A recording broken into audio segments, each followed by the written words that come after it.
Hi, I'm John Maxwell. When the top companies in the world are looking for trainers, speakers, and coaches, there's one name that stands above the rest, and that's Maxwell Leadership. Our certified team members have gotten proven results for companies all over the globe, and our reputation, I'm proud to say, is second to none. Some of our members have risen to the top of their profession, including the one you're going to meet today. I proudly introduce you to my friend Bob Fabian Zinka. Welcome to the Leadership and Success Podcast with your host, Coach BZ, where we help you lead with purpose and succeed with impact. If you're ready to grow into the kind of leader others want to follow, this podcast is for you. If you're determined to elevate your success and leave a lasting legacy, this podcast is for you. As my mentor, Dr. John C. Maxwell reminds us, everything rises and falls on leadership. Our goal is simple: to inspire you, challenge you, and equip you with insights that can transform the trajectory of your leadership journey. Welcome aboard to another episode of the Leadership and Success Podcast with Coach BZ. Sometimes you just got to go to your happy place. It's kind of a cheesy phrase these days, where I think we forget the value of actually going there, but then harnessing that in our tough moments. So I'm actually back home now in the Daytona Beach area of Florida, Ormond Beach, where I grew up. Here's the river behind me, and I've been here since yesterday. Got up at 3:40 a.m. And flew out of DC, and I just have a great sense of just calm, coming back home. Probably for everybody it's that way. Plus it helps that it's sunny and there's lots of nature around. But here's my exhortation to you this weekend, especially this fall in a lot of places, to try and just harness that calm energy. Because ultimately, high performers, a lot of times we want to just kind of grit through stuff, put our head through a brick wall and just go. But the reality is success is sustained performance, and it takes a lot of calm to make that happen.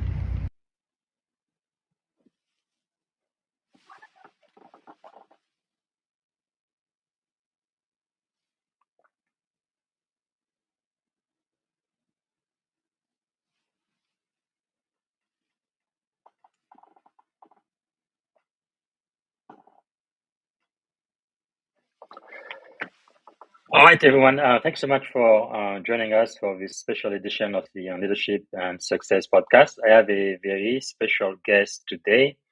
Now, I am broadcasting from an undisclosed location right now. I hope the internet is good. So for our moment of gratitude for those who've been following the show this entire month, I've really been grateful for Black History Month. And today we really have a military hero. His name is Eugene Jack Bullard. He's the very first African-American fighter pilot. Last time I was in Paris, they actually have a museum there, and they honor him. So I am very excited about this, but Mr. Bullard, almost 25 years before the famed Tuskegee Airmen soared into history, Eugene Jack Bullard was already in the sky over Europe. It just has a very fascinating story. Okay, so that's what I am grateful for today. And now let me see if I can introduce our guest. Today, I am really honored, fired up, and privileged to welcome a combat-tested leader, elite performance coach, and builder of high ownership teams. I'm talking about Lieutenant Andrew Sridhar. He's a U.S. Navy SEAL veteran, also known as Sri, former Navy SEAL officer, Harvard MBA, AI product executive, and founder of the Warrior Poet. From leading combat operation in Iraq to driving machine learning innovation at Amazon, Wayfair, and Capital One, to coaching executive on building self-driving teams that execute without constant oversight. Really, Sri embodies the fusion of battlefield-tested leadership and boardroom execution. So this is going to be a very powerful conversation on resilience, ownership, trust, and leading under pressure. So ladies and gentlemen, without any further ado, please help me welcome to the Leadership and Success Podcast, Andrew Sridhar. Hey, Hey, Andrew, how are you BZ. doing today? Good morning. I'm great. Morning. Thanks for that very generous introduction. Awesome to be here. Fantastic. We are so excited to be here. And like I was telling you, my mentor, Joel, is right here and he said, good morning, busy. So I'm sure he's going to have a question for you. And we also have Robert Adams. Oh, yeah. All right. So I know this is a sailor, Awesome. not a Marine. Thank you for being here. Please let us know where you are joining us from, what city, what state, and if outside of the US, which country. And of course, if you have a question for Sri, please type it in the comment. We will try to answer those questions live. So to get started, Andrew, what is one thing you are grateful for today? I am grateful that the sun is shining and it's over 40 degrees here in the Washington D.C. area. So Yeah, for those who have not been living on the East Coast of the United States, north of, I don't know, let's call it South Carolina, yes, we've just been trapped in ice and snow for seemingly forever. And it's not just so some people in northern climes don't scoff at us. yes, It's not just snow. It's not that we can't handle that or that we can't handle cold. it's It's that ice. it was a crazy amount of ice, and Yes, it's just starting to go away. But there's still uh, mountains of ice on the road and everywhere else. But it's getting better. And so yesterday it was 40 degrees when I went out to pick up some lunch, and wow. I decided to wear flip flops because it felt so warm compared Yes, to single digits, which is what we had for a while. wow. That's something. Actually, I am in Atlanta now. I am speaking at the security conference, so I'm not in the comfort of my home studio and super fast internet speed, but I think this is working so far. All Yeah, right. And also, is there maybe something about you, Sri, that most people do not know when they first meet you? probably a lot. I am the oldest of 7 kids, Wow. so that's something. And there really is something to birth order. I remember being in business school and all the wives of the MBA students, they all at the same time were reading this book called The Birth Order Book. Not a very clever title, but it's very Yes. descriptive. So I'll give it to them for simplicity. And a lot of people who go get MBAs, especially at top tier universities, are Yes. tend to be firstborns. Hmm. And I kind of scoffed at the book and everything, but once you become familiar with a lot of the trends of birth order, then Yes. you start to be able to read people and like, oh, you're an only child, oh, you're a youngest child, oh, you're a middle child, Yes. and I can definitely tell the firstborns. We can smell our own. And then the other thing is that I'm half Indian. My mom, German Irish Catholic, and my dad was from India, and so I'm kind of I have a miscellaneous ethnicity look. It's because of the part Indian. Well, that is America. I really love this, no? E pluribus unum. And that's definitely the America I believe in. The reason why I joined the US Navy 21 years ago after 9/11. And hopefully that's the America we are going to preserve. But that is really Hopefully. great, great to know. Yes. So just to get started, maybe you can tell us briefly about your leadership um, background, how you got to become who you are today. Especially don't miss out about your adventure with the Navy SEALs because you guys are just crazy. Uh, like this year, for example, how in the world do you guys do this? I mean, when I was at boot camp, I used to see the SEALs and all of their. I mean, it's so dangerous and daring, but you definitely are the best of the best. I think you have to have a certain mindset, I believe, to be wanting to join the SEAL or any of the special operation forces. But we definitely owe you a lot. No? Somebody has to do it. It's not me, but thank God for people like you, crazy enough to do it. But anyway, Yeah, well, no, I mean, thank you for your service too, and I know there's a lot of members of the audience as well who served, and I and other SEALs get a lot of thanks from other veterans and a little bit Mhm. of what reads as maybe imposter syndrome. People will say like, "Oh, like I did this, but I didn't do what you did." I would encourage all vets to just not go there, right? You served, and like that's extremely valuable. And we Hmm. have different paths. And so it's not about what I did or anybody else did and comparing against each other.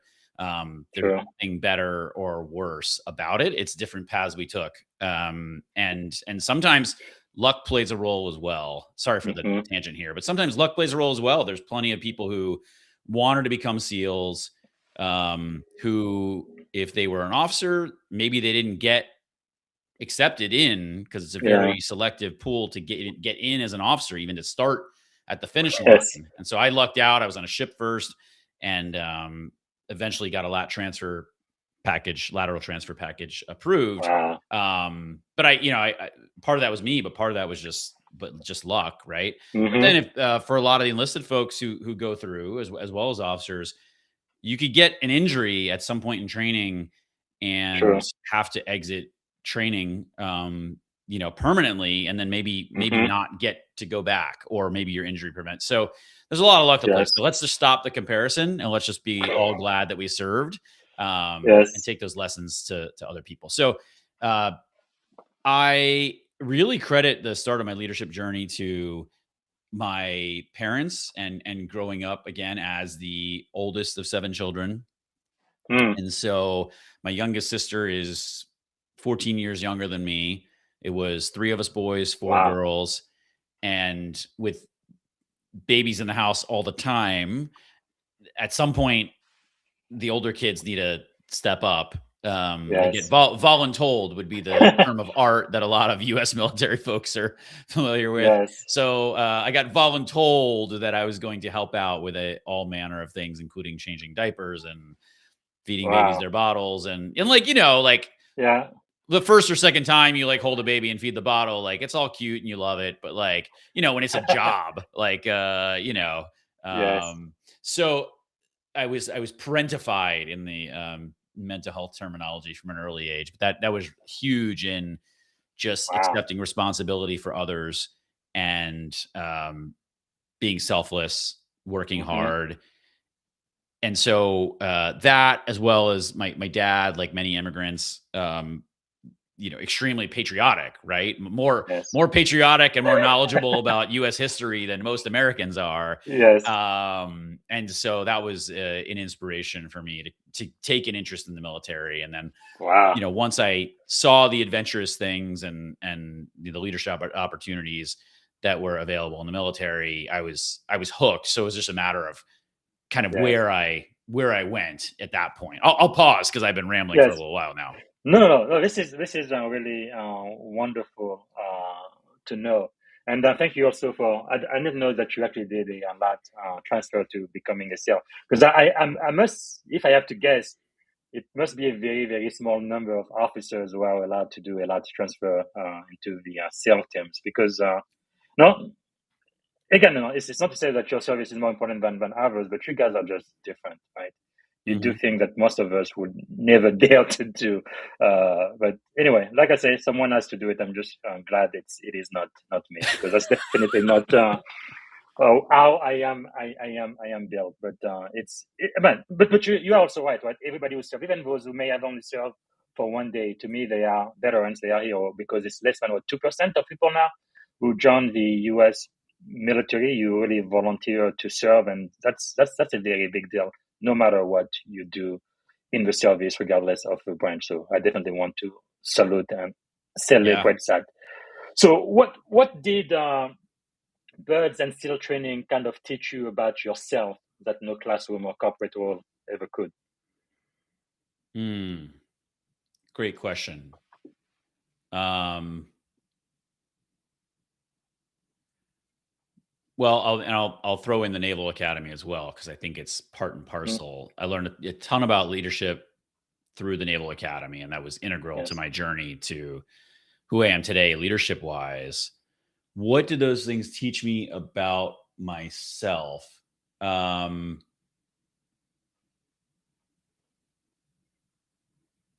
like in a way, I don't know if SEAL training at least the buds, which is the hardest part. Mm-hmm. It's technically 6 months, but there's about 6 weeks before that. So let's call it 7.5 months of, Challenges. boot camp style challenges just ramped up to the max, right? Yes. And it's never ending. And people compare it to getting kicked in the nuts like every day, all day for 6 months, 7.5 months. Yes. And my understanding is they give you an opportunity to quit every single day, right? Oh yeah. Exactly. There's never, you're never in doubt that you are able to quit. Let's put it that way. But in a way, it doesn't teach you much at all. It reveals the people who are trainable, as one Wow. instructor put it, in advanced training. Hmm. We get to advanced training, and he's like, "You guys don't know anything. It's Yes. just you, and we know now that you're trainable." Wow. And so, that's a skills focus that I just highlighted there. But Mm-hmm. in a way, like I hate to speculate about other guys who made it or didn't make it, but I know the guys who made it quite well, and we're Yes. very much alike in many ways, right? And I don't think there's many guys who make it through SEAL training who were wondering in the beginning if they had what it took. Wow. Yeah, that mindset. And I like you said that you are trainable, because I think really being coachable, trainable is one of the master key for success. I think sometimes we tend to drift, especially as you get more and more with responsibility, and you get more authority within your organization, and you start to get a big head. Oh, I know so much. I am, so special. I'm better than anyone else. But the truth is, as a leader, the number one lesson I've learned is you have to lead with humility. Your job is to serve, not to be served, right? And you need to be able to listen to people, even especially in an organization like the military, where we have a very clear chain of command. The people at the very bottom of the chain, you absolutely need to listen to them, because your job is to allow them to do their job. Anyway, that is what I've learned. So I'm really glad you mentioned that. But during Bud's training, though, as a SEAL, was there ever a moment where you felt like you were challenged to the limit of human possibility, where you were so tired and your body just didn't seem like it could go one extra inch, but I don't know, maybe you found some type of spiritual reserve or strength or something beyond your human limitation that just allowed you to keep going forward and complete the training? Did you have any experience like that? Yeah. Almost every day in buds. I mean, pretty Wow. much every day. The saying is, as many of your audience are probably familiar, the only easy day was yesterday. And there's a sign that says that on what's called the grinder at Buds, which is Yes. an asphalt surface, and there's flippers, or what is it, boots there on the grinder, and kind of that's where you go every morning at whatever it is, 4:30 a.m., 4 a.m., something like that, in the beginning of Buds, to start doing your push-ups and flutter kicks and everything else until you can't do them anymore. Wow.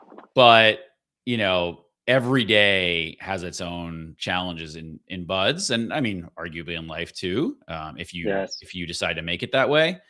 And so there were countless times where your body and your mind just don't want to go any farther, but you have to push through. And some of those things can be taught in terms of resilience and grit and mental fortitude and self-belief. I think self-worth and self-belief are underrated in this sphere.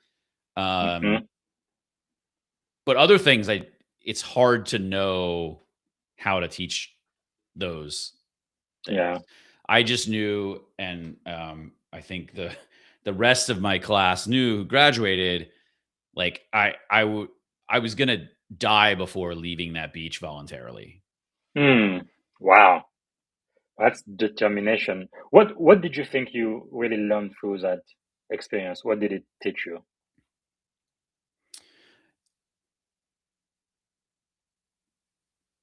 I think it does show someone what they that they can keep going, right? I mean, Yeah. in a way, like I said, I do believe that all of us knew that in the beginning, but it's one thing to know that rationally, and one thing to Mm-hmm. and believe it, and another thing to demonstrate it, right, and Yes. prove that you can keep going. The other thing that it shows you in a similar way, which you already know, but um, just how strong the bonds of brotherhood, Mm-hmm. um, and eventually sisterhood can Yes. be. Um, because Wow. a huge part of buds is teamwork. I mean, we call it the Yes. teams, capital T, Mm-hmm. for sure. Yes. It's short to say the SEAL teams. Like, it's all about the team in everything you do, and it's all about your Mm. swim buddy and your boat crew, and you have to get through it, Yes. individually, but you're there with your team all the time, supporting them, sacrificing for them. And Mm. there's moments in buds where everyone got help, like Yes. meaningful help from their team. Um, Mm. so to experience that level of um, elite performance and gelling as a team, both in buds Yes. and then afterwards, especially um, on our deployments, it's a level of just teamwork and dedication that most people can't imagine. Mm. Well, thanks so much for sharing that because I think teamwork really makes the dream work. I guess it reminds me of the Marines leadership motto, right? No one left behind. You really do see that in practice. Talking about teamwork, was there maybe a defining leadership moment during your deployment that you think maybe permanently shaped how you lead today? Mm,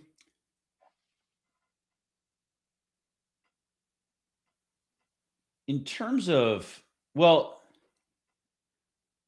I'm going to answer the question a little bit of a different way, in Hmm. that it's hard to say there was one moment on a deployment where it shaped how I view teamwork, because it's just a confluence of factors, just countless data points of how teams Yes. work.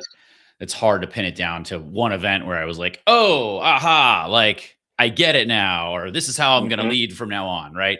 Um, but I'll take a different tack, which is that there's an element of sometimes you're the follower, and Mm. sometimes you're the commander, and sometimes you're the micromanager out of necessity. Yes. And balancing all those things is Wow. difficult. So I deployed to Iraq in 2005 and 2007. 2005, we protected the vice president of Iraq. There were two vice presidents there, so one of them. And we did some normal SEAL operations during that deployment as well. And then in 2007, was back in Iraq for a joint task force doing missions all over. And in 2007, especially, uh, it was lots of operations that like frequently ended up in firefights that were pretty Mm. heavy. And I should say we ended up losing three guys on that deployment due Wow. to Sorry to hear that. thank you, an improvised explosive device, a specific Mm. one called an explosively formed projectile, EFP, that basically is a shaped charge that projects molten metal at its Wow. target. And we lost three heroes that day: Mm. Jason Lewis, Steve Doherty, and Bobby McCrill. Um, and so, but anyway, we were on those deployments in these heavy firefights, and in a firefight, especially in an open space, anyone in the SEAL teams at that point can make a call, a tactical Yes. call. And because the importance is, hey, we trust everyone to know what to do, number one, to exercise sound judgment, to have patience and not panic, to Yes. have each other's back, and everyone also, in addition to that, can see other things that others don't see. So Mm. someone might be pinned down where they can't even pick their head up to see the Yes. battlefield, right? Other people might be on a little elevation and they can see more, right? Other people might see some cover behind us that others don't see, etc. Right? Mm. So, and then the last thing is it's important to get out of that ambush zone, that off that X. Like the X is because if you're in an ambush, there are overlapping fields of fire from the enemy, right? The whole, like, Yes. even people who aren't in the military know, like, about flanking maneuvers, right? The whole idea is that you are getting your target force from multiple sides. Yes. And so you need to get out of that. If this is the enemy and you're here, you need to get out of that X as fast as you can. So everyone is empowered to make that tactical call. And so me as the commander on many of those operations, about half we did in 2007,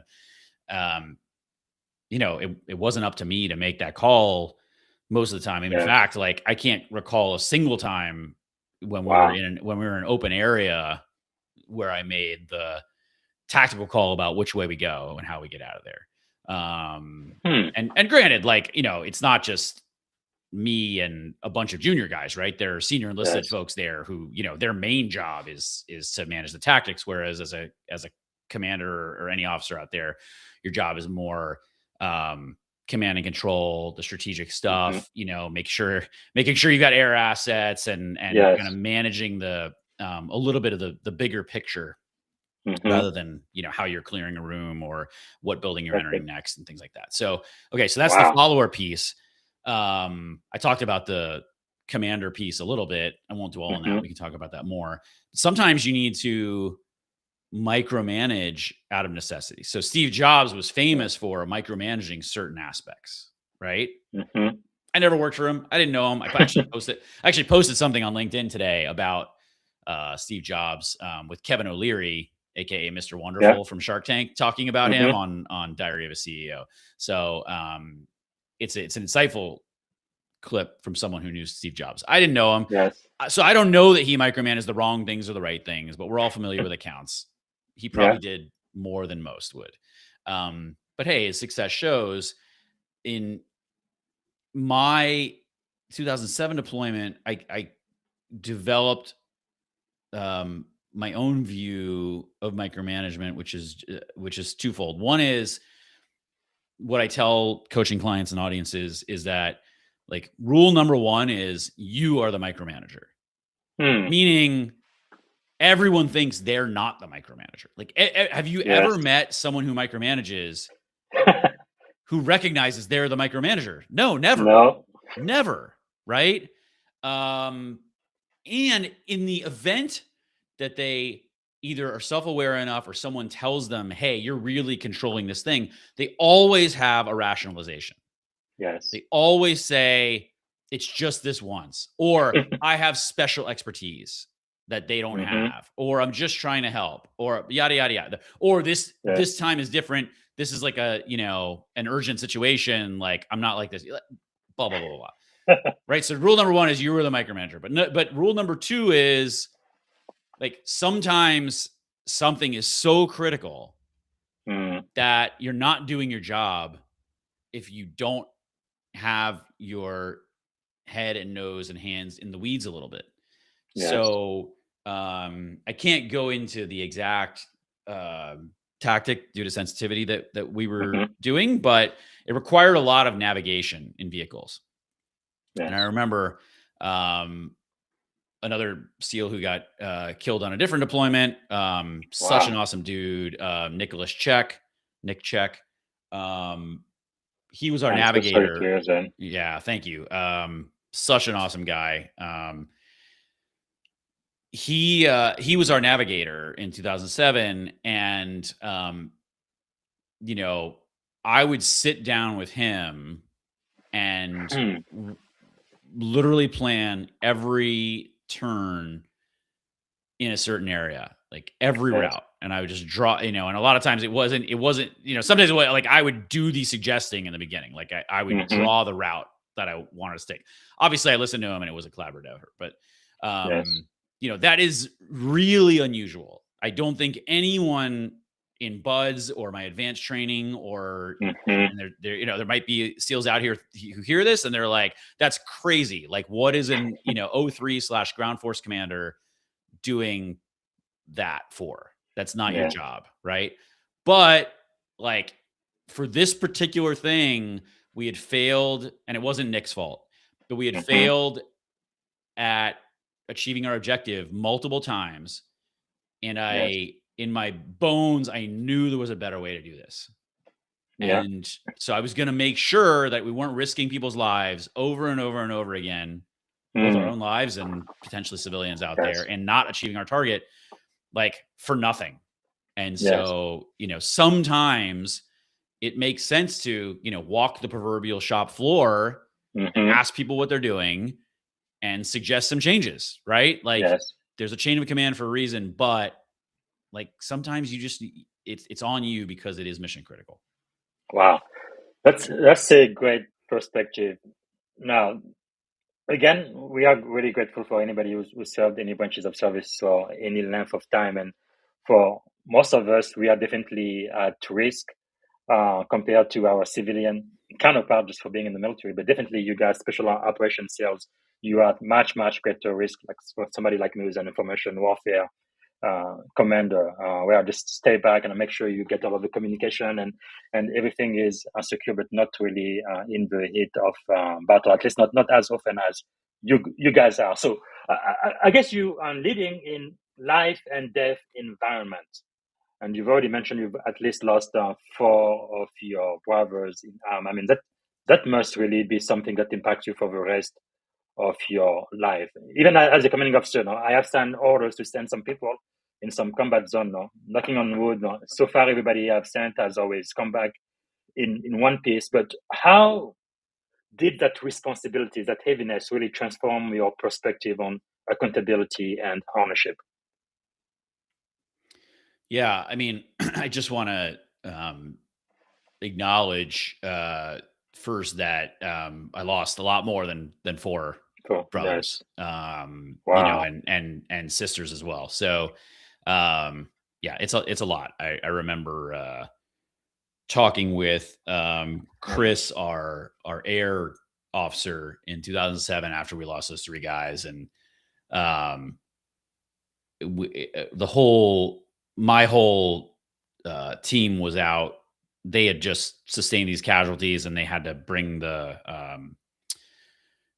downed vehicle and the rest of the convoy to a nearby forward operating base elsewhere in Baghdad. So they couldn't come back because the vehicle that got hit was so badly damaged.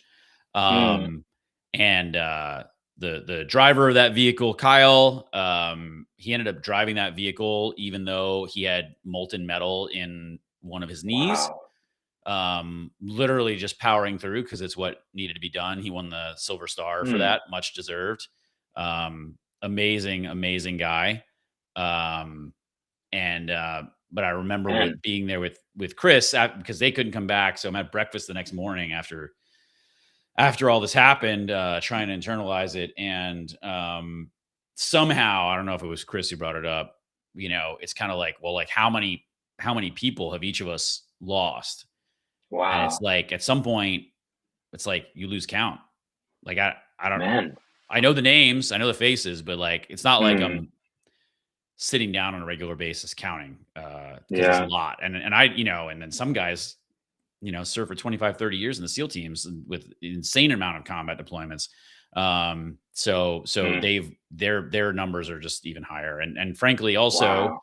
I know I'm going on a tangent here, BZ. I apologize to you in the audience, No, please. but veteran suicide is real, right? Or not even Yes. veteran. I mean, active duty sometimes as well. And there's Mm-hmm. a handful of those guys that I know as Yes. well who Wow. unfortunately took their own lives. So apologize for that, but I want to acknowledge all those Absolutely. people paid the ultimate sacrifice. Yeah. So yeah, I mean, what did I learn about ownership? An immense amount. Yes. And it's not like it's hard. It'd be nice if it was like a single defining moment. And of course I talk about Mm-hmm. a lot of these stories in my speeches and with my clients, but it really is the accumulation of a lot of lessons over time, starting from day one at the Naval Academy, Yes. July 2nd, 1996, induction day.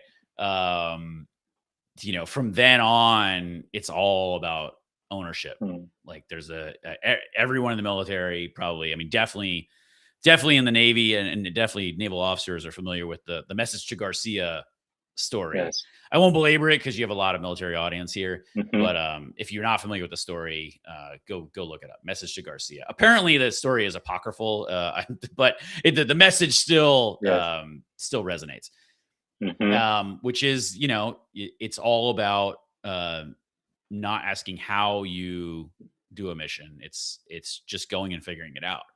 And then the Yes. next level is like figuring out your own mission.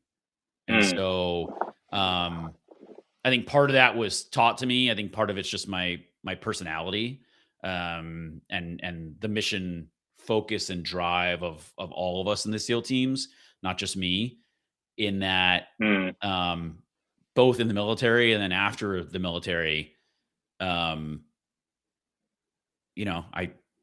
like to act as if I own the place. Yes. It's almost like the phrase I use with people and in my speeches is drive it like you stole it. That Wow. why wait for someone else to tell you what to do? Mm. How Wow. subhuman is that?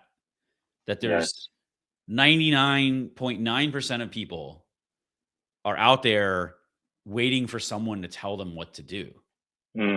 That's awful. That's not what we were built for. Yes. Wow. That's powerful. Thank you. Thank you so much for sharing. And that's also part of the reason why I like to start the show with what I call moment of gratitude. Because in the military, it's about 21, 22 soldiers and veterans, service members who commit suicide every single day. That is quite an epidemic. And I personally believe that there is a huge number of undiagnosed PTSDs in the military. Actually, I was very shocked myself when I found out that I suffered that trauma too. But some people, they may not even realize it. Part of the reason why I also do this show is to really bring that awareness. But I mean, it must really be heavy to be in command and losing people who report directly to you. Does mindfulness kind of help? Maybe meditation. What are some of the things that you do to kind of keep yourself sane after going through such intense situation? Yeah. It's a great question. I'm glad you bring up mindfulness. I can talk about mindfulness all day. Like, to me, mindfulness is the master skill. If you want to have a better life, be happier, be more successful, bring your best self to everyone around you, like, to me, the answer is mindfulness. And that mindfulness is not mutually exclusive with other spiritual practices. So if you're Christian, if you're Muslim, whatever, they're not competing with each other. Yeah. And the thing is that, like, the lessons and practices of Buddhism and Stoicism, those are real toolkits that you can use every day. And that if you learn to use them, especially meditation, there's other things, of course, Yes.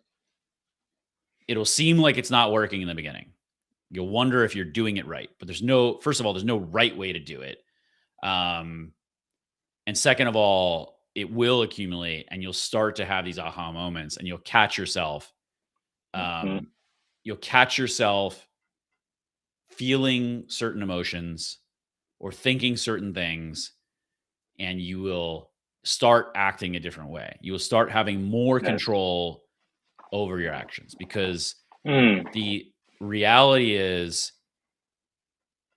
the overwhelming majority of what all of us think and do every day is not a decision. It's based on Yes. scripts, right? So there's this like antiquated notion, and I'm not making a religious argument or not, Mm-hmm. right? But there's this antiquated notion of just like what we do and who we are and how we think is all free will. And it's like there's Yes. just this thing inside us that is making all these decisions. Like the reality is these are coded in our brains biologically, but you can think of it like a probabilistic computer, Mm-hmm. right? And and our brain has been taking in this information and laying down these grooves like a record in our brain over and over and over and over and over again. And so Yes. without mindfulness, you will continue to have the needle stuck in the old grooves.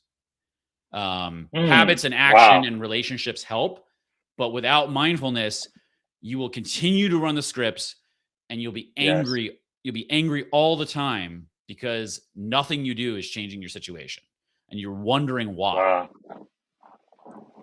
Wow, that's really powerful. So basically, what you're saying is, for most people, I think we just emotionally react to whatever is happening to us. We don't actually respond.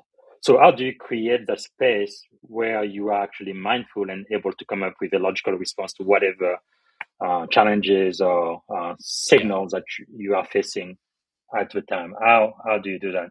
Yeah, and by the way, if I forget, I want to get Hmm. back to the PTSD thing. So just Yes. if you could please indulge Hmm. me and remind me of that. Um, Will do. so I believe it was Viktor Frankl who wrote *Man's Search for Meaning*. He was Yes. a Hmm. prisoner in Nazi concentration camps and was able to survive. And he was Yeah. I believe, a psychotherapist. If I'm getting that precisely correct, if not, I'm in the ballpark. Yes. Before entering the camp, and then but kind of in a way his purpose there in the camp that Hmm. he dedicated to himself was to figure out what meaning is all about and Yes. why some people survived and some people didn't, right? Hmm. Obviously if the Nazi guards bring you to where you will meet your end, you don't really have a choice about whether you survive or not, right? And all of this Yes. is incredibly unfortunate, obviously. But a lot of people died who weren't actually like shot or gassed by the Nazis. Hmm. And so why do those people survive? That's the backstory. Yes. The book is amazing and worth a read. But one thing he mentions is that between the stimulus and the action, there's a little bit of space. Mm. And for most people, that space is contracted to nothing. Yes. And mindfulness expands that space.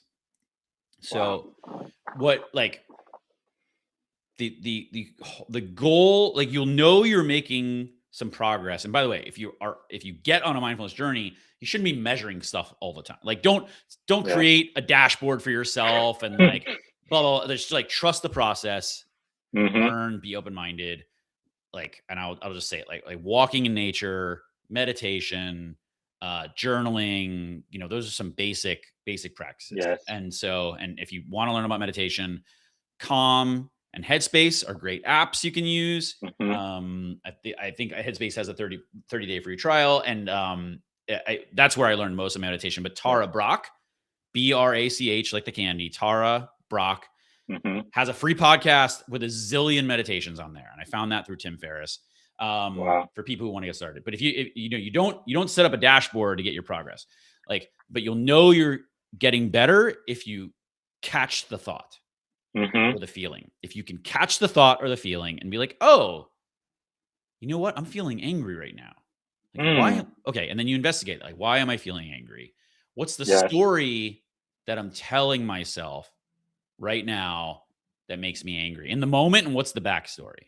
Right. Mm. And then you can kind of breathe, right? Use some breath work, use Yes. some box breathing. Like breath work it sounds woo, and we all know how to breathe, but like if you do some box breathing, it can help you come down, right? But once you can catch that thought, then you're making progress. Because, and the other thing is, BZ, like I told you, I could talk about this all day, is that for most people, like they're up here, right?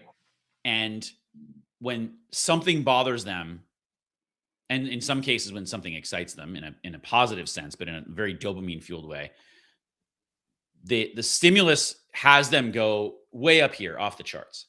And then not for the dopamine, not for the positive, but for the negative, they'll stay up here forever and come down, right? And then they have those all the time. So they're very frequent, right?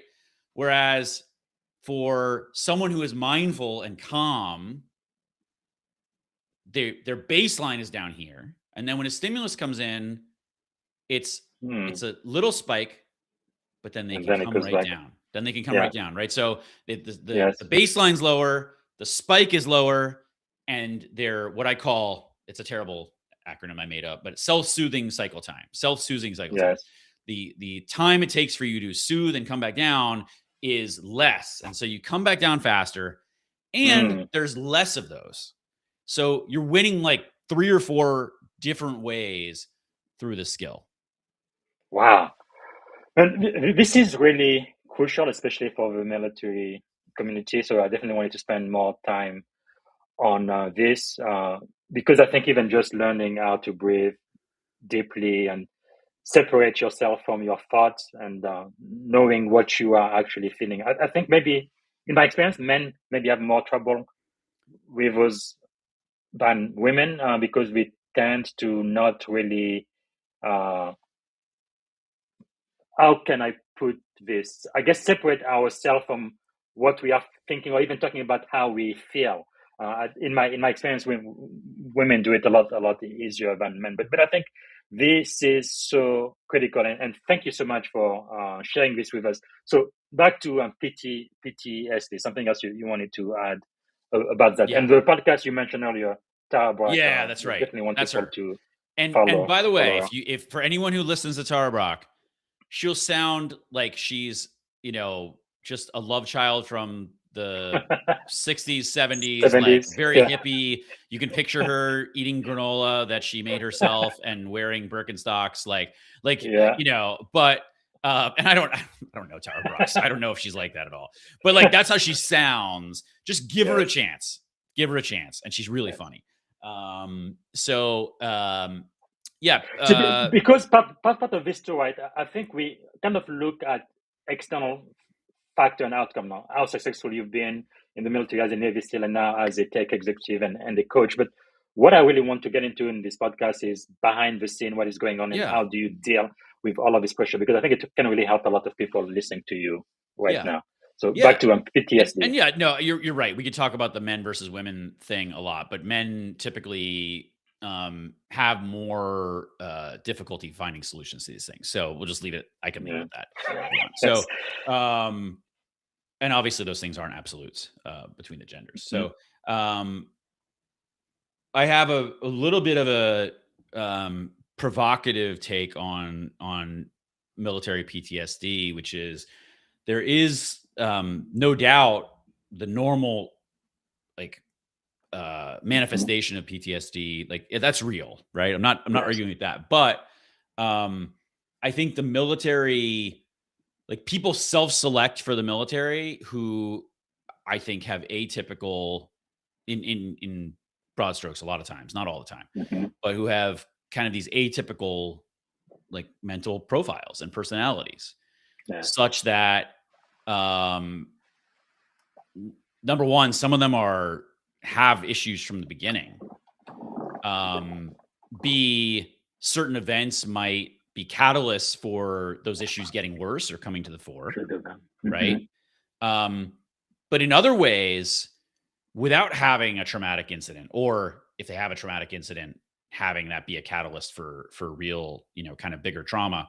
I think that the military serves to reinforce a lot of mindsets, behaviors that aren't necessarily bad on their face, but don't set those people up for success after the military in the quote unquote real world, to the extent that is it PTSD that I'm talking about right now? Like sometimes, but maybe not by a classical definition. I'm not a mental health professional, right? If that's not obvious.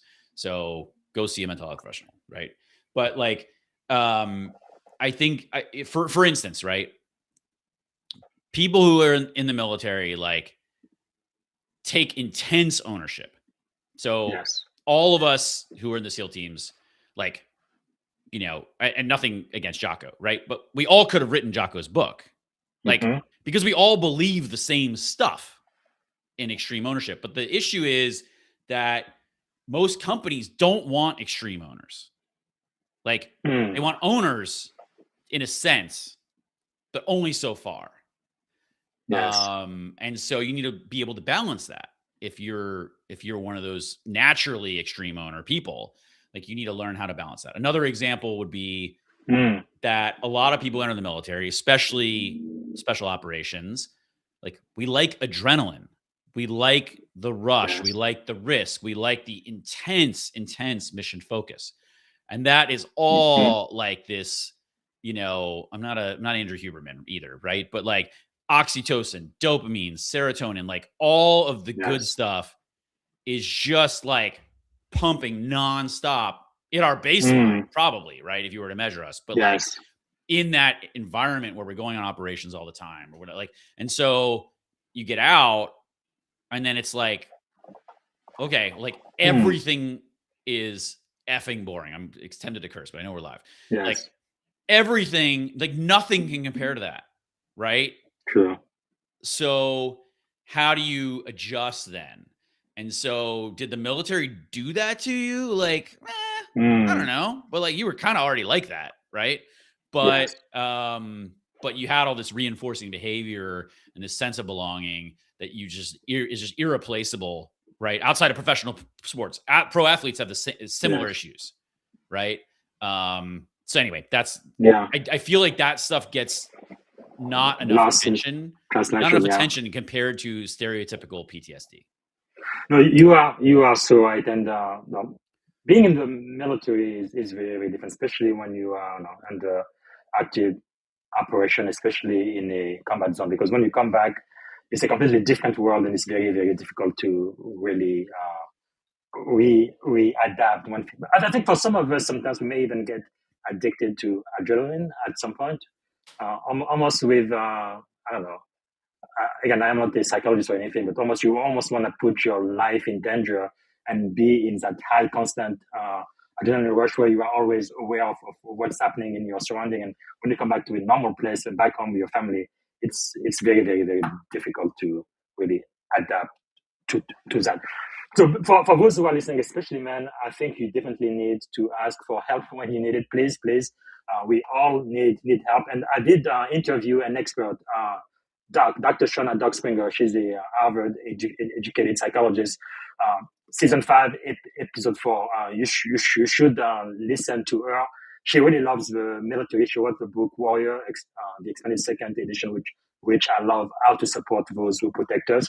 And she also wrote the Amazon #1 bestselling book with Michael Sorgu, who is a Air Force vet, about relentless courage.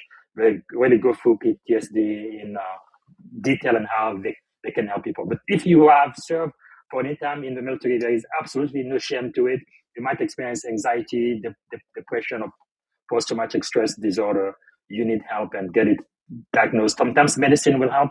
Sometimes breathing exercises, mindfulness. There's a lot of things that you can do. There's a lot of resources out there. But I feel like for the military, our soldiers, our sailors, they just don't know what's available to help them.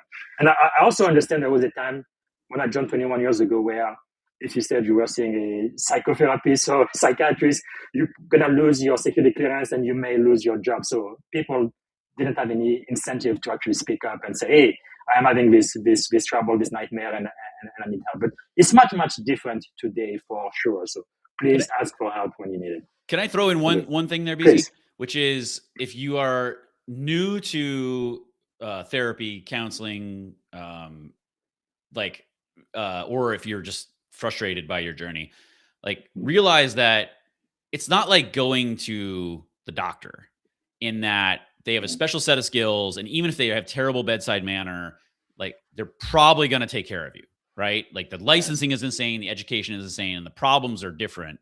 Whereas in therapy, it might take you 4 or 5 or 6 different people to find one you really gel with and who gets you in the right ways and is giving you what you need. So like just have a harsh filter, like you're dating, right? And if you're not gelling with somebody, you don't feel comfortable, or they're not giving you what you need and seeing you in the right way, then like maybe find someone else.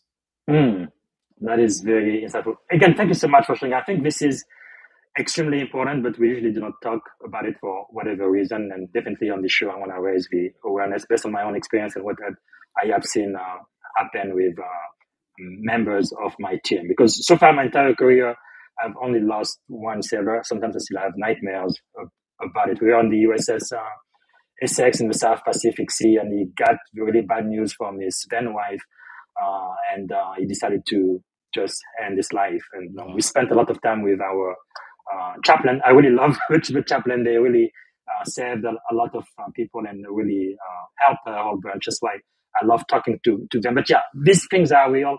They do happen to people, and sometimes you may be affected and not really realize it until years later. Once you speak to a psychotherapist, and then you start, connecting the dots. But we definitely want people to get healthy and to really prioritize their mental health. That is so important. If you don't get anything out of this episode, I think this is extremely important. So we do have a question from the audience. I believe this is Joel. He says, what are the essentials for building a successful team? Yeah.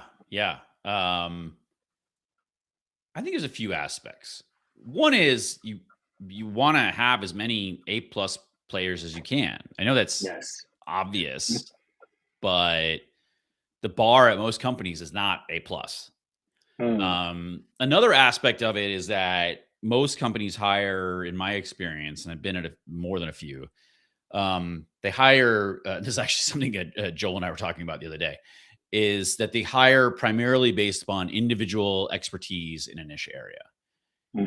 Whereas there are lots of A+ players out there who are a little bit jack of all trades. And when you're in an environment that is high ambiguity, high risk, and small amount of people on the ground, literally or metaphorically, then you need people who can wear lots of hats and who can have lots of soft skills, and they can figure stuff out. I mean, we underrate people's ability to learn. Most jobs out there are actually not that complicated. And so for a decently educated person, like they can learn what they need to learn about all these different things. And so, I think we need a different conception of what it means to work in the workforce and hiring practice. So A+ players. The other thing is, like, you want really strong cultural fit. In particular, ownership, selflessness, mission focus, and bias for action. Ownership, selflessness, mission focus, bias for action. Without those, which again, they seem obvious to a military audience, but they are far from obvious to a lot of other people out there. I know from experience, even though they might nod their heads and be like, oh yeah, we definitely should have that. In practice, they don't have that most of the time, right? Or they don't put it in the process to actually get those people. So you want that strong cultural fit. And the other thing is, like, there's an art and a science to fielding the right players in the right positions. So it's not just a matter of getting, the smartest Ivy League tech school graduates in and just like assuming they're going to just figure it out. Right.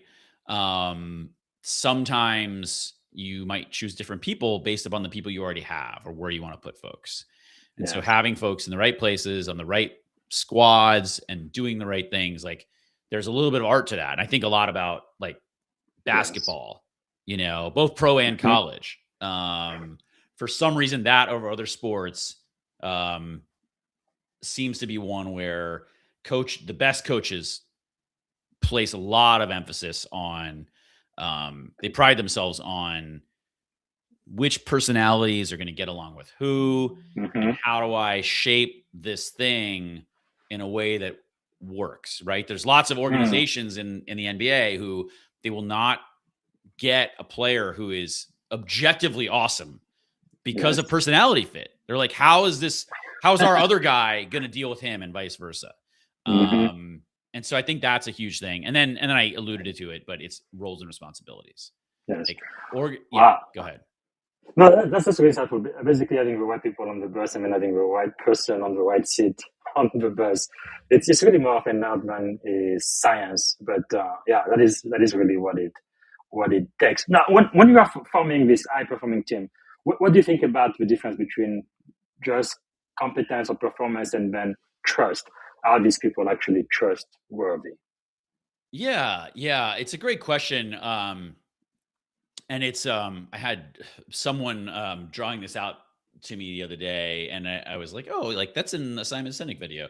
And so it's like it's a lot of people are familiar with it, but the idea is that you have on one axis you have competence, on the other axis you have trust. I don't know, maybe trust should be here and competence should be here. Whatever, it doesn't matter.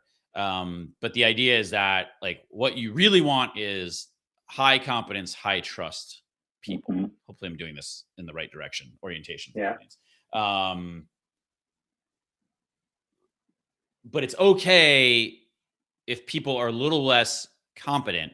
And competent really, like, it doesn't mean that they're incompetent. It means that if you just look at their skills, right, as opposed to results or a whole bunch of other things, right, like reliability. But if you just look at skills, like maybe they have less than others. But as long as they're high trust, like, that's a person you want to keep and develop. Yes. And I think trust is a catch-all here, right? It's just easy to say.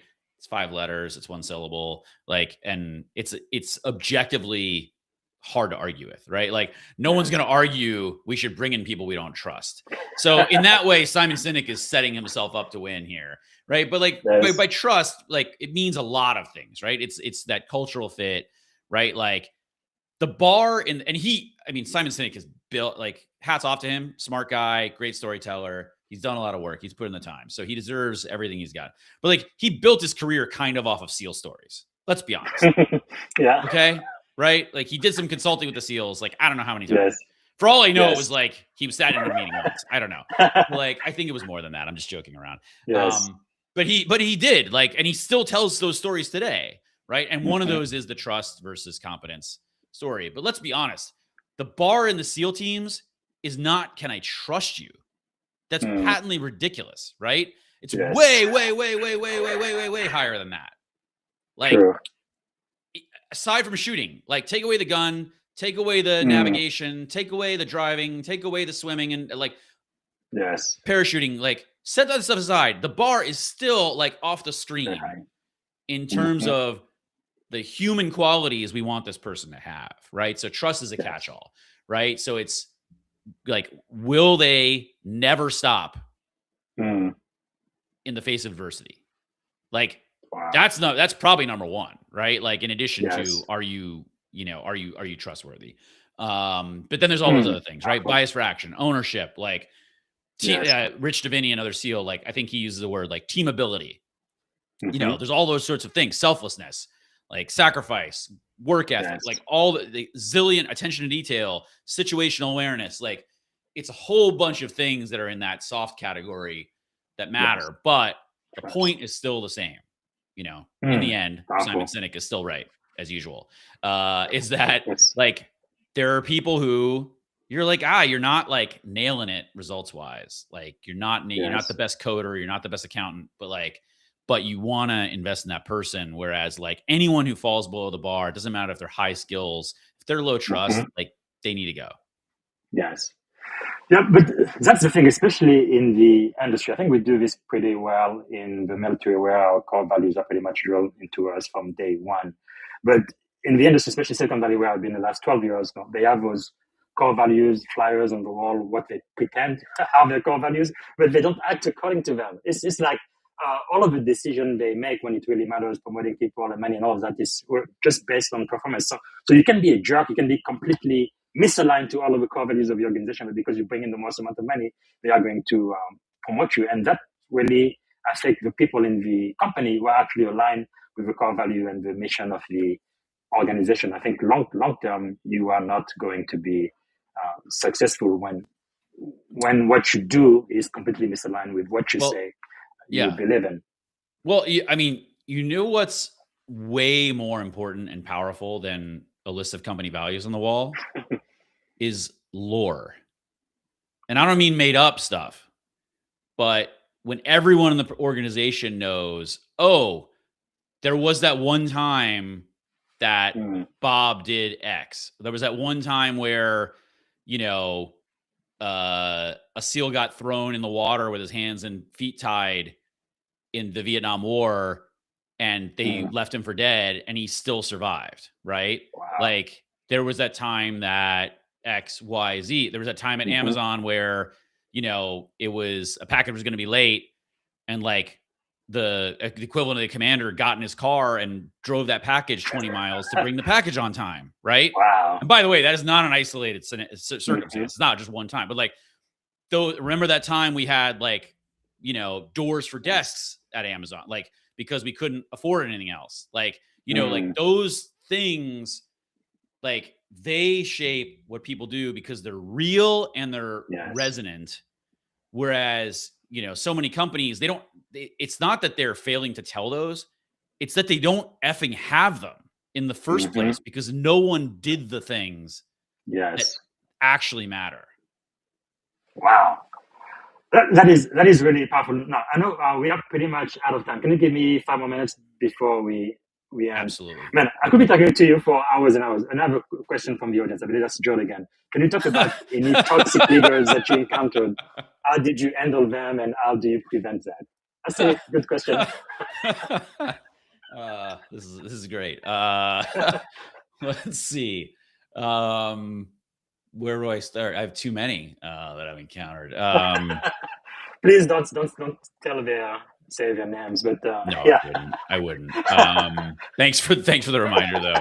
I don't want to get myself in trouble or acquit myself in a way that I'm not proud of. So there are lots of different flavors of toxic, and I'm a little bit of a what's the word for it?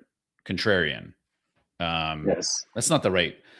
There's another word for it, but I can be you know, there's an acronym PITA. Like, I can be that like sometimes, right? So I question a lot, and I, you know, once I see a word all over the place, I start to wonder if it's the right word or for it. So toxic is one of those, right? For anyone who's on LinkedIn, you're on LinkedIn, I'm on LinkedIn, Joel's on LinkedIn, right? I mean, like, I don't mean on it, right? We're all on it, but like, you know, if you're participating on LinkedIn actively, you will see the word toxic 20,000 times a day, right? And it goes viral, and so people keep doing it because everyone has that experience. But, you know, it's a little too buzzwordy that I feel like we've lost the meaning of what bad bosses are, what bad colleagues are.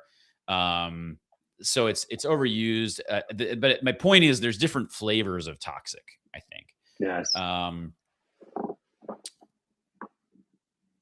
think it's important to realize that oftentimes there are two sides to the story, and it's good to assume positive intent. And I think that there are times where I encountered toxic people, toxic bosses, where I would handle it differently now. I would handle it with more patience and less reactivity. And I would empathize more with their situation. So what things that mindfulness and personal growth help with are you encounter people and you get familiar with different patterns, and you're like, oh yeah, like you start to think, oh, like what's that person going through that they that they care so much about being right in every meeting, or where they are totally comfortable stabbing people in the back. It's like, what are you afraid of? Yes. That must really suck. Like, not saying that to them, but just like thinking that and having that empathy, right? It's not about justifying their behavior or sacrificing yourself for someone who, you know, the equivalent of wants to kill you, right? I'm not talking about that, but Yes. but I am talking about handling it in different ways. But I mean, there were times where like I just left, right? Like not the military, right? But I mean, like Yes.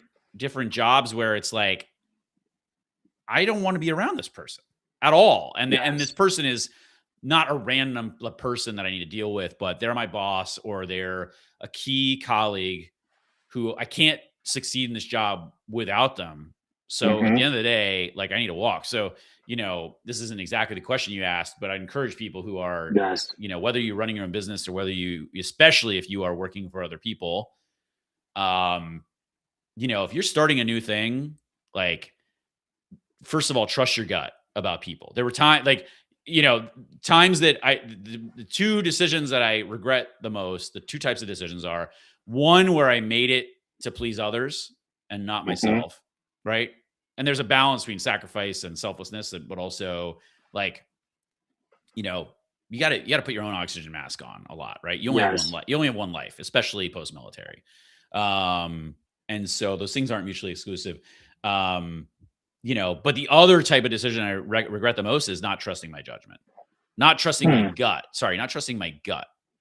And so sometimes you take a read on someone and you're like, I do not like this person, right? It's just a whisper because it's like, oh, there's a great opportunity. It's with this name brand company and blah, blah, blah. I'm going to make a lot of money. And I can you know, and we're doing good. It's a product I'm excited about. But like in the back of your mind is just like, it's like something like, it was okay. We were smiling and like, blah, blah, blah. Yes.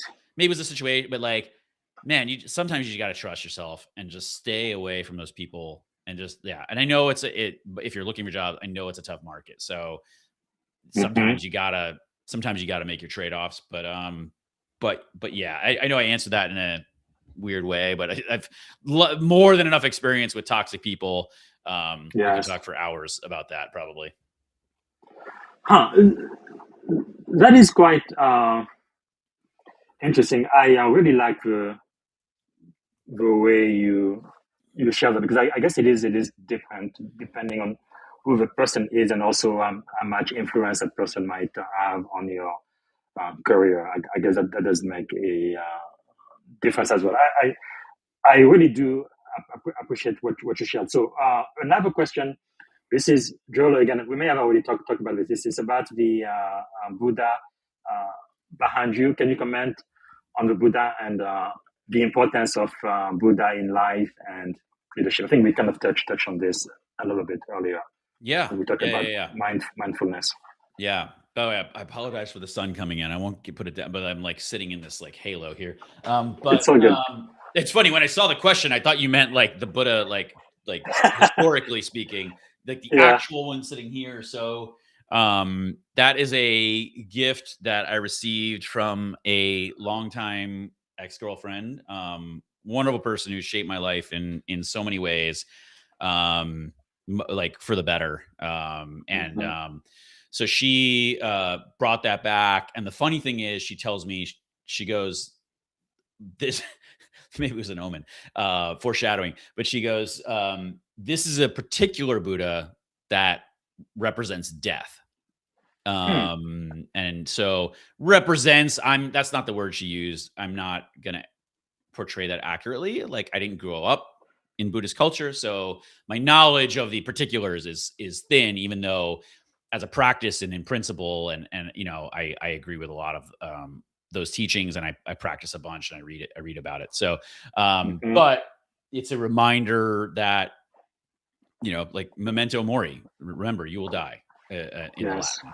And the other aspect is just, you know, remaining mindful.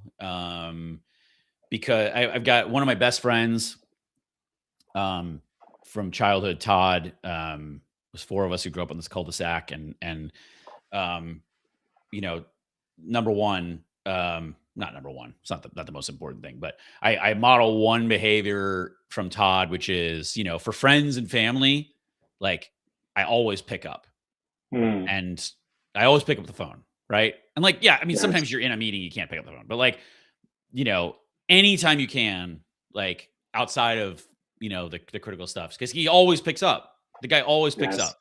He's got kids, he's got a wife, like he's got a hugely busy life, but he always picks up. Right. And so I got to mention that because it's just, it's, you know, this microcosm of a thing that, you know, means a lot. Right. And it's like those little slivers of rules you have in life and mantras and everything else, like those little slivers that are specific, like they are representative and impactful beyond that. Right. So that's one thing, but I remember talking to him during a tough situation for myself, and, you know, and he goes, Andrew, all we want in the end is peace. Right. Yes. And I was like, man, like that's profound. And, you know, the, Buddhism, is a great way to practice and develop the ability to have peace, like peace and calm. So many people, I'm going to stereotype and say Western culture. So many people in Western culture, like you don't actually know what it's like to have peace because you've never experienced it. Yes. Right. Since maybe you were a kid, you know, playing outside, but like since then you have no idea what it is to experience peace, calm, and joy. Like in order to experience joy, in my opinion, you need to have this foundation or this substrate of peace. And then you can start to experience joy. Yeah. Well, because I really think a lot of people out there, especially Silicon Valley and industry I am very familiar to, we get so busy, you know, making money and going to work 60, 70 hours a week and chasing after that thing that we kind of lose ourselves, I think, in the process. And I really feel like mindfulness is something that will allow you to really center yourself and really realize, you know, what should be a priority. It's wow. That is powerful. Thank you so much for sharing that. We are definitely out of time. If you allow me to ask you these 2 more questions, and then we are going to. And Joel has another question. He says, as a military commander, you don't get to choose your team. I think Russell said you deal with the army you are given, right? Not the one you want.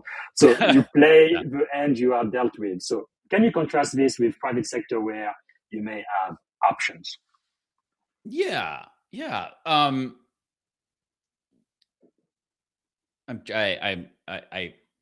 Sorry, I'm pausing because there's, I believe on my podcast, The Warrior Poet, I had interviewed a venture capitalist and military veteran, Joe Musselman, who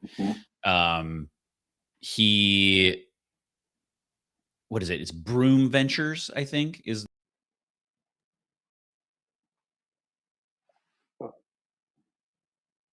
right there. And so, you know, he made the point on that episode, which I agree with, which is that sometimes it's a good thing that you can't get rid of people, right? Because then you're forced to actually deal with them and develop them. And so, you know, I made the point about A+ players and blah, blah, blah. And yeah, like, you know, we were lucky in special operations. You're lucky because there's a process that has been honed, you know, not to sound, I know what you mean. You know, kind of not to sound performative, but, you know, it's like time and blood have shaped those processes. So you end up with generally A+ players. You know, there's bad apples here and there. There's people who don't meet it, but like, you know, you're lucky. But at the same time, you know, I was on a ship before the SEAL teams. You know, there's lots of leadership in the Naval Academy. I mean, in the SEAL teams, right? You got to deal with lots of people, and you can't generally get rid of them, right? They have to do something really wrong in order to do it. The bar is less in the SEAL teams for exiting. Like you can, but generally in the military, it's really hard. I mean, the bar is less for getting rid of people in the SEAL teams. I didn't mean the other. And so companies don't spend a lot of time actually developing people. Like again, and I hate, it's not about the military's perfect. It's like far from perfect, as you know, right? And your audience knows. So I don't mean to do that, right? And it's not saying the private sector is all bad, right? But I think, I don't want to read too much, right? And project, but I think part of the reason you have the show here is that it's about spreading the lessons that we know work, right? From experience and how you feel when you're in that environment where people actually give a damn about you and your development, right? And you train a lot, right? And you work on skills. And so, and you deal with people that you don't want to deal with, right? Like, and so, yeah. And so there's so much, beauty to that where like, that's real leadership. True. Well, that's why people get paid the big bucks, right? If you can develop a leader and save a life. Wow. That is powerful. And another question Joel asked, I think this is the last one. He says, you've talked about mission failure. In private sector, this often means getting fired or disbanding the team. What can you share about how teams should handle and get through failure? That's a very good question. Yeah, great question. Thanks for all the great questions, Joel. So, well, I guess the first thing is, first you got to admit you failed. Yes. I remember being at a startup. The first startup I was at, it was a fashion startup, and fun fact, it was I went from the military to business school, but then I went to Wall Street, and so it was mostly guys, right? Type A, very driven guys, bros, if we want to call ourselves that. And I went to this startup, and it was my boss's boss was a woman. My boss was a woman. The 5 managers underneath me were women. And then it was 39 women at the ground level. And eventually we hired one dude, right? And so it's such a different environment. Wonderful experience. Learned a lot and loved that, all of it. But I remember like not our team, but the whole company was not meeting our revenue numbers.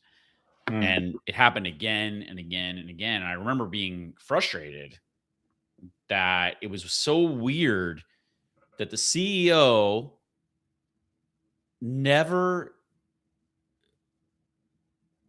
admitted it. Never kind of not admit it, not like someone's asking him, like, are we missing our numbers? And he's like, no, that's not what I mean. But like, at some point it's like, this is existential right now. And everyone needs to know, we need to know what we're doing about it. Like, dude, and we're all we're on 2 floors, but there was one main floor. Dude, like stand up on your desk, bring everyone in and be like, this is the deal. Yes. 200, I mean, it's like whatever, 300 people or something like that.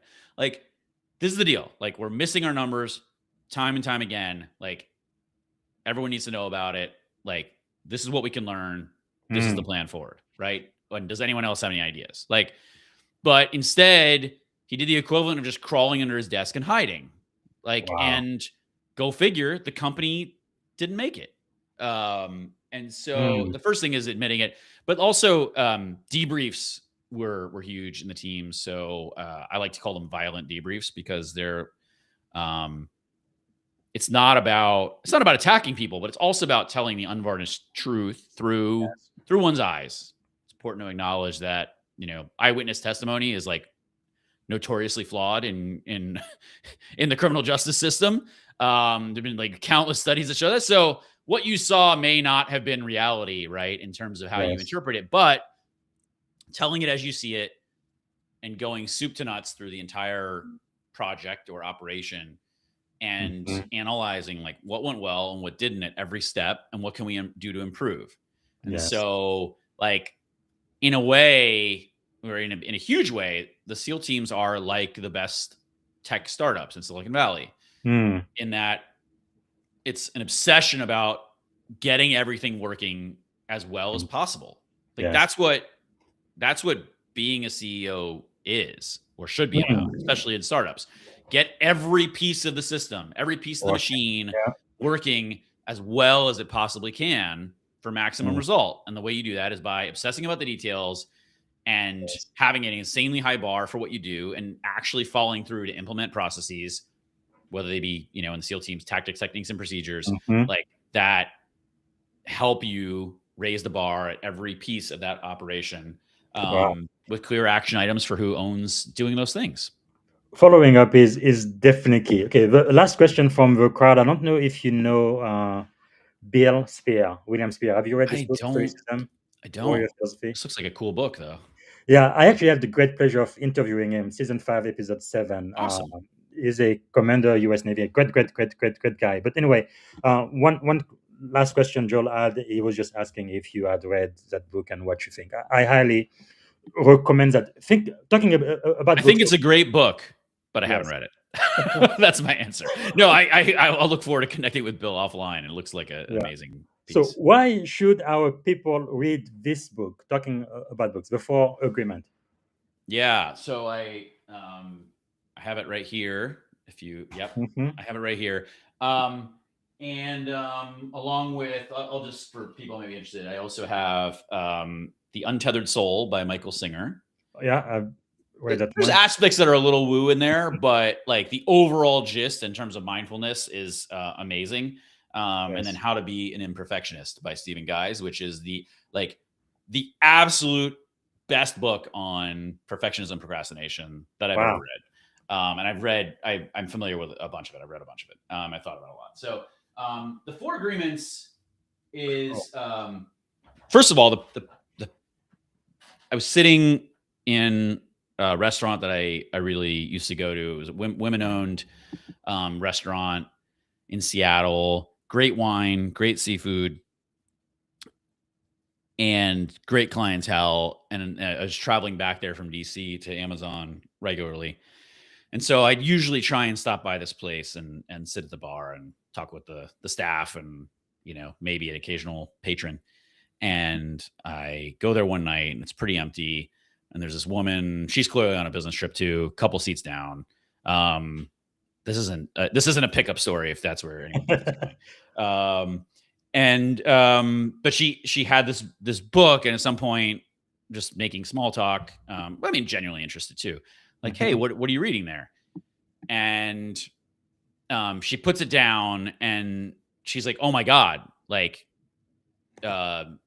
she's like, first of all, it's this book, The 4 Agreements. I've read it every year for 10 years. Wow. And I first got introduced to it because a random person gave it to me when I asked them what they were reading. And now I want you to have this. Wow. And so, among other things, the people you meet who have read the 4 Agreements tend to be awesome people, in my experience. Like, they tend to be really great people. The book is a very easy read. Granted, there's a little bit of woo here and there, like, a lot about the Toltec religion. But if you can be open-minded, which, being open-minded that's one of the big, big 5 personality traits, however many there are. You can correct me, BZ. But open-mindedness is not, like, in my experience, generally like a military personnel superpower. So sometimes it takes a little practice for us, but personality is changeable. Yes. So Ben Hardy, Dr. Benjamin Hardy, if people are interested, like, he started writing a lot about that. Now he's trying to be Alex Hormozy or something like that.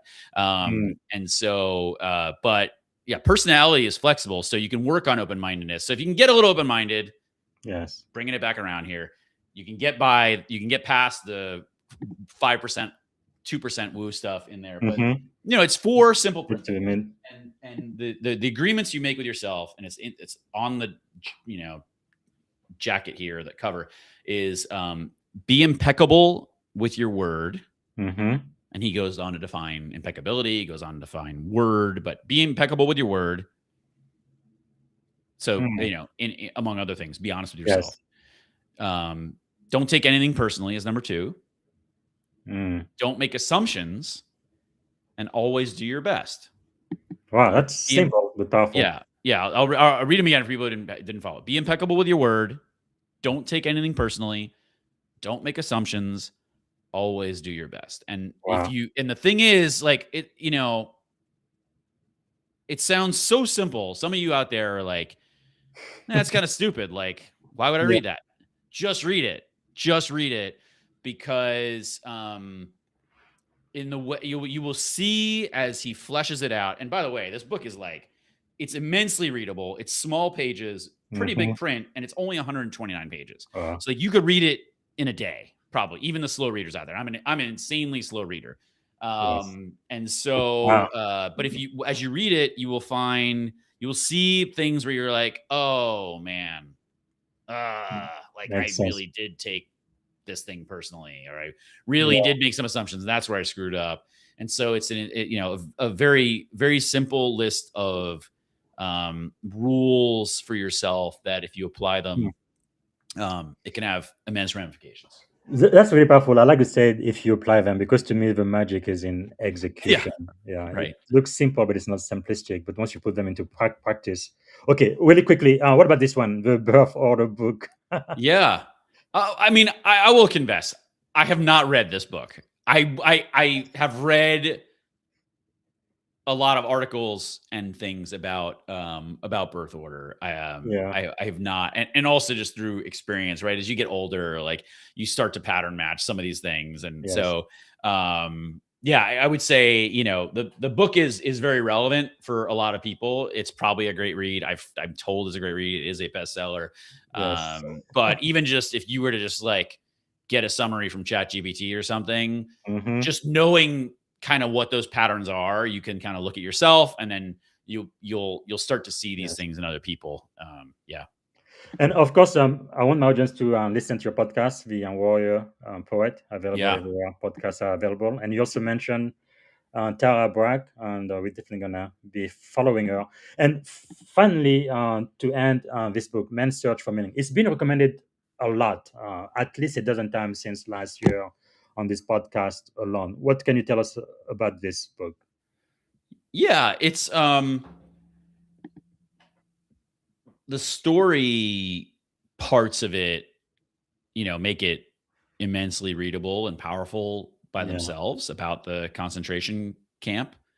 I don't remember if it was Auschwitz, might have been Dachau. Powerful. But it was, I believe Viktor Frankl was in one of the harsher ones. So that's powerful in and of itself. Man, just also, the human spirit, it's really inspiring.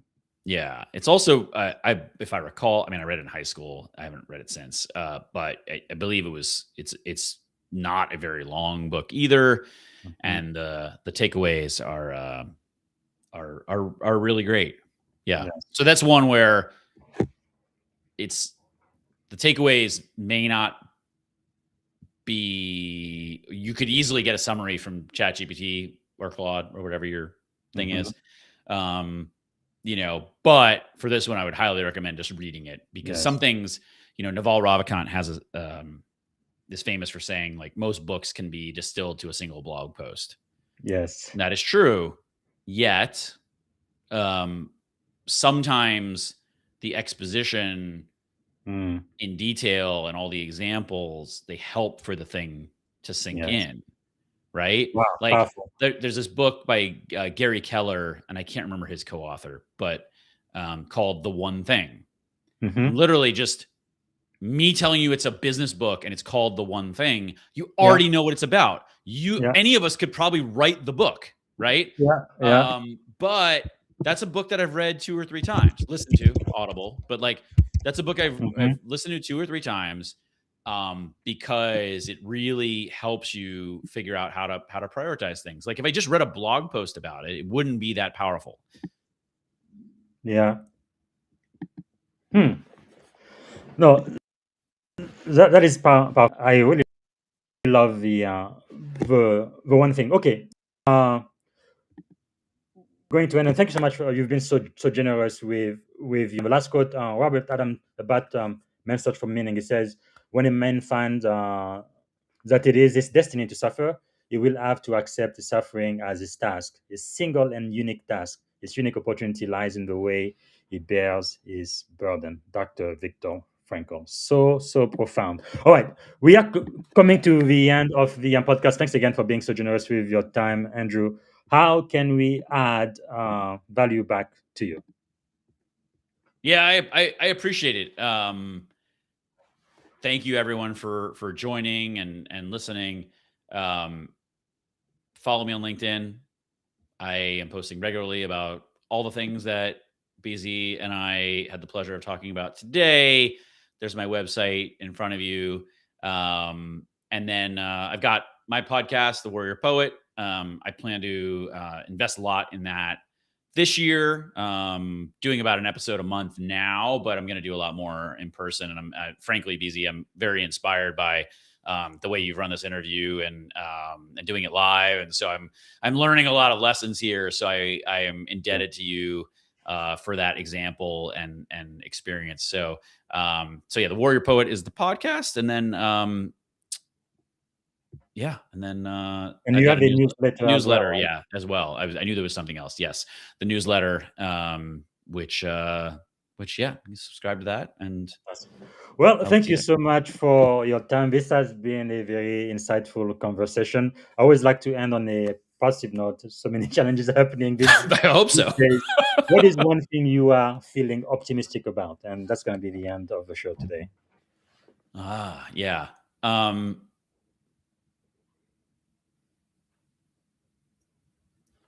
I don't think things are as bad as we think they are.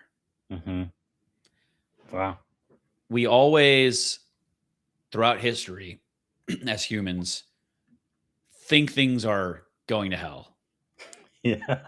And sometimes they are. If you're in a concentration camp, that's as bad as it can get. Pretty much, right? If you're in the Cultural Revolution in China, it's hard to imagine it getting worse than that. Yes. But most of the time, things are better than we think. So there's a lot of change with AI. There's a lot of political stuff going on in the US that regardless of where you fall, like everyone thinks it's going to hell. It doesn't matter what side you're on. I'm more agnostic these days than anything else. Things are way better than most of us think they are right now. So plan for the long term. Don't succumb to the panic or the hype. Don't feel that you have FOMO. Like, don't feel like you have to keep track of every AI thing that's going on. Most of it isn't that complicated. I worked in AI. Like, the releases that are happening every day, like they're powerful, but that doesn't mean you need to keep track of all of them. Like, just stick to your thing, figure out what you like doing, figure out the people you want to be around, and enjoy your life. Wow. Well, Andrew, thank you. Thanks so much for such a mindful, insightful conversation. The very last question I ask all of my guests: what is one word that represents our shared experience in this podcast today? One word.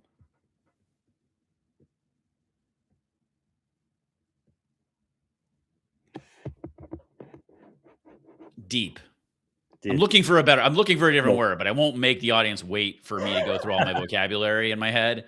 Moving a little slowly this morning. Thank you, sir. So, I am always grateful and so privileged to be speaking to such illustrious guests. And thank you so much for being one of our master teachers today. We've really learned a lot. There were a lot more questions I had from the pressure I wanted to ask about what you did in tech and all of that. But I think what we talked about today, mindfulness and what the military goes through, I think that could be life-changing and altering. And I think it's very important for leaders to talk about these things. So thank you so much. Really appreciate it. Yeah, this was amazing, BZ. Anytime. Thank you for having me. This is wonderful. Yeah, and whenever you publish your book, which will be later this year or next year, I definitely want you back, and we're gonna talk some more for sure. Thanks again, Love sir. it. I appreciate it. That's awesome. Thank you. All right, everyone, this was a little bit long, but I think it was worth it. Very, very grateful for Sri to come here and really share from his expertise and knowledge. Again, please go ahead and check out his website, subscribe to his podcast, The Warrior Poet, and follow him on LinkedIn. So sometime today, because I am traveling, I don't know exactly when, but we are going to go back and do the 10-minute AI recap for ancient wisdom from the book of Proverbs. This is not religious at all. We went through this. Today is actually the 11th. On January 11th, about an hour or so. Today is going to be a 10-15 minute recap. I'm probably going to do it in the next couple of hours. And also, in about an hour, I'm going to have a great pleasure of having one more conversation. Let me see. Do I have him here? His name is Alan Killian. Okay, I do not have his flyer here, but in about an hour, I'm going to be talking to him. He's a leader, and he really works to scale businesses. So we're going to have a wonderful conversation on entrepreneurship and leadership. If you want to listen live, both here on LinkedIn and YouTube. Okay, until later today, thank you so much for being with us, and I hope you have a great day, and see you again later today if you can make it, or tomorrow for sure. Bye for now. Thank you for tuning in to the Leadership and Success Podcast with your host, Coach BZ. If today's episode added value to your leadership journey, be sure to subscribe, share, and join us again for more wisdom nuggets on how to lead better and achieve greater success. Remember, leadership is the most critical skill of our time. The world will always need leaders to inspire others, drive innovation, and execute meaningful strategy. So why not count yourself among the bold leaders shaping the 21st century? Until next time, stay inspired, stay committed, and keep leading with excellence.